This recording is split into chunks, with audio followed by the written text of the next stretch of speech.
శ్రీ గురుభ్యో నమః. హరి ఓం. ఎందరో మహానుభావులు అందరికీ నా నమస్కారములు. వాస్తు, వాస్తవం, జ్యోతిష్యం, నిజం అనేటువంటి నినాదంతో మనం ముందుకు వెళుతూ ఉన్నాం.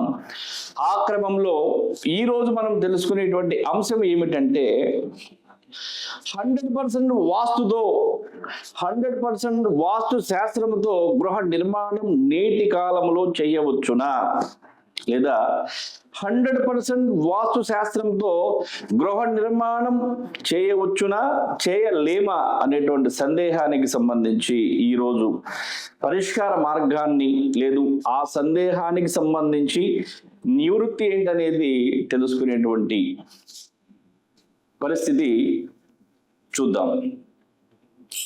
మామూలుగా నేటి కాలంలో 100% వాస్తు శాస్త్రం ప్రకారం నిర్మాణం చేసుకోవటం చాలా కష్టం అని కొంతమంది అనుకుంటూ ఉన్నారు.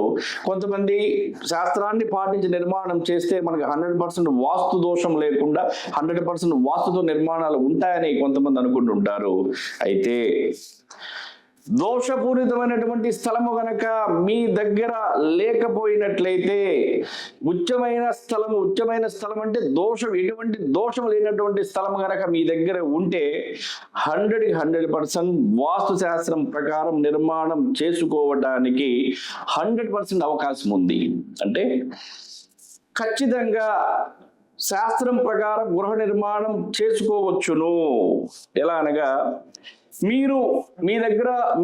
మీకున్నటువంటి స్థలము గనక ఎటువంటి దోషము లేనిదైనట్లయితే, ఈ అంశాలను గనక మీరు దృష్టిలో పెట్టుకొని నిర్మాణం గనక చేసుకుంటే 100% వాస్తు ప్రకారం నిర్మాణం జరిగినట్లే. ఆ అంశాలు ఏమిటనేటువంటిది మనం ఇక్కడ చూద్దాము.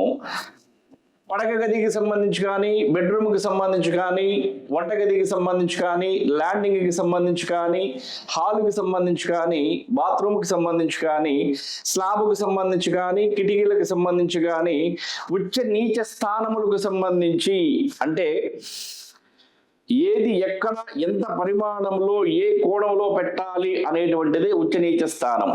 మరలా పిశాచ భాగమును వదిలిపెట్టుట, అన్ని దిక్కులకు సంబంధించి ఖాళీ స్థలం, దక్షిణం కన్నా ఉత్తరం ఖాళీ స్థలం వదలటం, పడమర కన్నా తూర్పు ఖాళీ స్థలం వదలటం, ప్రహరీ నిర్మాణానికి సంబంధించి, మరలా ప్రహరీ గేటు నిర్మాణానికి సంబంధించి, మరలా పునాది ఫౌండేషన్కి సంబంధించి, పూజా రూములకు సంబంధించి, భూమికి సంబంధించి ఎత్తు పల్లములు మనం గనక పాటించినట్లయితే, ముఖ్యంగా ఈ అంశాలను దృష్టిలో పెట్టుకొని వీటిని గనక పర్ఫెక్ట్గా ఆ స్థలం పైన గనక మనం అప్లై చేసినట్లయితే, ప్రధానమైనటువంటిది ఆయం.